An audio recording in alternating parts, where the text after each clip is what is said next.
বিসমিল্লাহির রহমানির রহিম। বন্ধুরা, আজ আমরা সালাতুল ইস্তিখারা অর্থাৎ ইস্তিখারার নামাজ সম্পর্কে জানব ইনশাআল্লাহ। ইস্তিখারা শব্দের আবিধানিক অর্থ হল কোনো জিনিসের ক্ষেত্রে কল্যাণ কামনা করা, অর্থাৎ আপনি যদি কোনো কাজ করার ইচ্ছা করেন, কাজটি আপনার জন্য কল্যাণকর নাকি বিপজ্জনক এ বিষয়ে আল্লাহর কাছ থেকে পরামর্শ তলব করা। সালাতুল ইস্তিখারার অর্থ হল নামাজ এবং দোয়ার মাধ্যমে আল্লাহর নিকট কোনো জিনিসের ক্ষেত্রে কল্যাণ কামনা করা।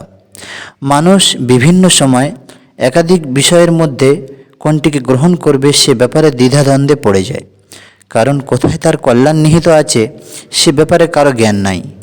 তাই সঠিক সিদ্ধান্তে উপনীত হয়ে কল্যাণ লাভের জন্য আসমান জমিনের সৃষ্টিকর্তার নিকট সিদ্ধান্ত গ্রহণের জন্য ইস্তিখারা করতে হয় বা সাহায্য প্রার্থনা করতে হয়, যেন তিনি তার সিদ্ধান্তকে এমন জিনিসের উপর স্থির করে দেন যে সিদ্ধান্ত গ্রহণকারীর জন্য উপকারী হয়।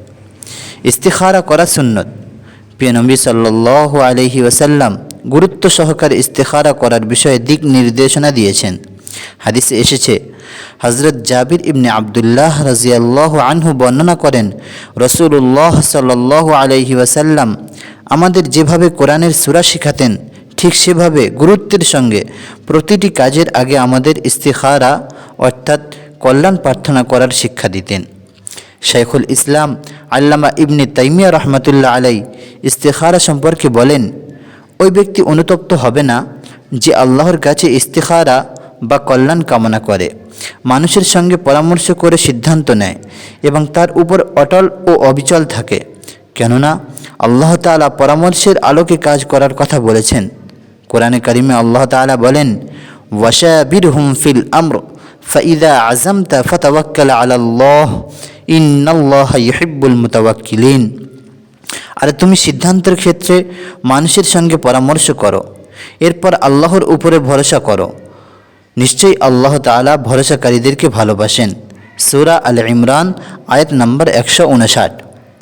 হযরত কাতাদা রহমাতুল্লাহ আলাইহি বলেন, মানুষ যখন আল্লাহ তাআলার সন্তুষ্টির উদ্দেশ্যে পরস্পরে পরামর্শ করে, তখন আল্লাহ তাআলা তাদেরকে সবচেয়ে ঠিক সিদ্ধান্তে পৌঁছানোর তৌফিক দেন।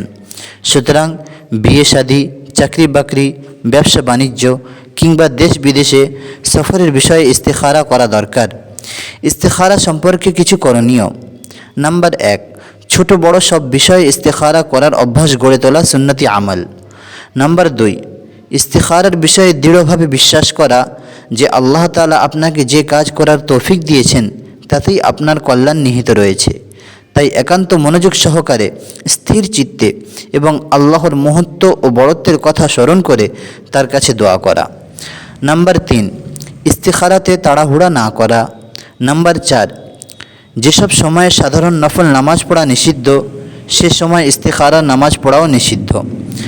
নাম্বার 5, নারীদের ঋতুস্রাব অর্থাৎ মাসিক কিংবা সন্তান প্রসবজনিত রক্ত প্রবাহের অর্থাৎ নিফাসের সময় ইস্তিখারার নামাজ পড়া থেকে বিরত থাকা। এ সময় নারীদের ইস্তিখারার প্রয়োজন হলে ভালোভাবে ওযু করে ইস্তিখারার নিয়তে শুধু দোয়া পড়া।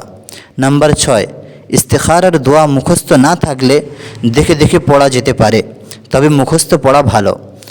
নাম্বার 7, ইস্তিখারা করার পর নির্ধারিত বিষয়ের উপরে স্বপ্ন দেখা আবশ্যক নয়। স্বপ্নের মাধ্যমেও সঠিক জিনিসটি যেমন জানার সুযোগ আছে, আবার নির্ধারিত বিষয়টির প্রতি মনের ঝোঁক বা আগ্রহ ও ইস্তিখারা বা কল্যাণের ইঙ্গিত।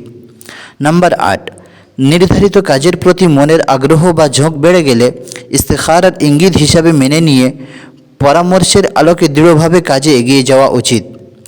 নাম্বার 9, ইস্তিখারার নিয়তে নামাজ পড়ার পরও সঠিক সিদ্ধান্তে পৌঁছাতে না পারলে একাধিকবার ইস্তিখারার নিয়তে নামাজ পড়াও বৈধ। নাম্বার 10, ইস্তিখারার নিয়তে নামাজ পড়ার পর হাদিসে উল্লেখিত নিয়ম অনুযায়ী দোয়া পড়া, তাতে কোনো শব্দ বাড়ানো বা কমানোর ব্যাপারে সতর্ক থাকা। নাম্বার 11, ইস্তিখারার নিয়তে নামাজ ও দোয়ার পাশাপাশি কাঙ্ক্ষিত বিষয়টি নিয়ে অভিজ্ঞতা সম্পন্ন সৎ ও বিশ্বস্ত ব্যক্তির সঙ্গে পরামর্শ করাও উত্তম। নাম্বার 12, যার কাজ তাকেই ইস্তিখারা করতে হবে, একজনের পক্ষে অন্যজন ইস্তিখারা বা দোয়া করলে হবে না। ইস্তেখারা করার নিয়ম। ইস্তেখারা করার জন্য কিছু নিয়ম হলো এই। নাম্বার 1, নামাজের শুরুতে ভালোভাবে ওযু করে নেওয়া। নাম্বার 2, ইস্তেখারার উদ্দেশ্যে 2 রাকাত নামাজ সাধারণ নামাজের ন্যায় পড়তে হয়।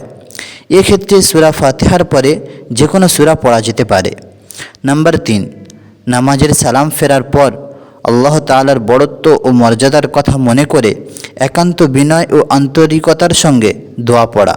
হাদিসে এসেছে, রাসূলুল্লাহ সাল্লাল্লাহু আলাইহি ওয়াসাল্লাম বলতেন, যখন তোমাদের কেউ কোনো কাজের ইচ্ছা করে তখন সে যেন ফরজ নামাজ ছাড়া 2 রাকাত নামাজ আদায় করে নেয়।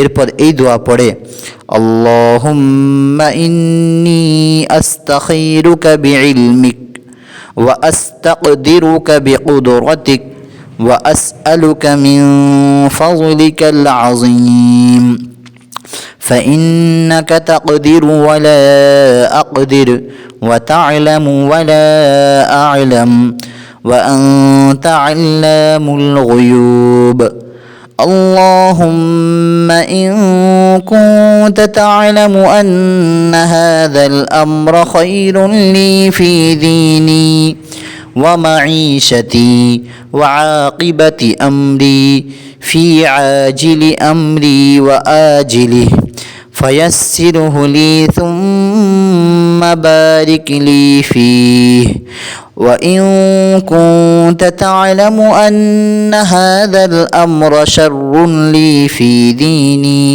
ومعيشتي وعاقبة أمري في عاجل أمري وآجله فاصرفه عني واصرفني عنه واقدر لي الخير حيث كان ثم أرزني به। এই দোয়ার মধ্যে যেখানে হাজাল আমরা শব্দটি আসবে সেখানে মনে মনে যে কাজটির বিষয়ে সিদ্ধান্ত নিতে চাচ্ছেন সেটি স্মরণ করবেন।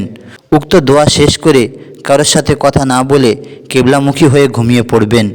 ঘুম থেকে জাগার পর মন যেদিকে সায় দেবে বা যেদিকে আগ্রহী হয়ে উঠবে সেটিই ফলাফল মনে করবেন। সে কাজের মধ্যে আপনার কল্যাণ রয়েছে। আর যদি ঘুমানোর সময় না থাকে, অর্থাৎ খুব দ্রুত সিদ্ধান্ত গ্রহণ করতে চান, তাহলে দোয়াটি শেষ করার পর যেদিকে আপনার মন আগ্রহ পোষণ করবে সেটাই ফলাফল বলে মনে করবেন। ইনশাআল্লাহ বিপদ আপদ থেকে বেঁচে যাবেন এবং সেই কাজে সফল হবেন।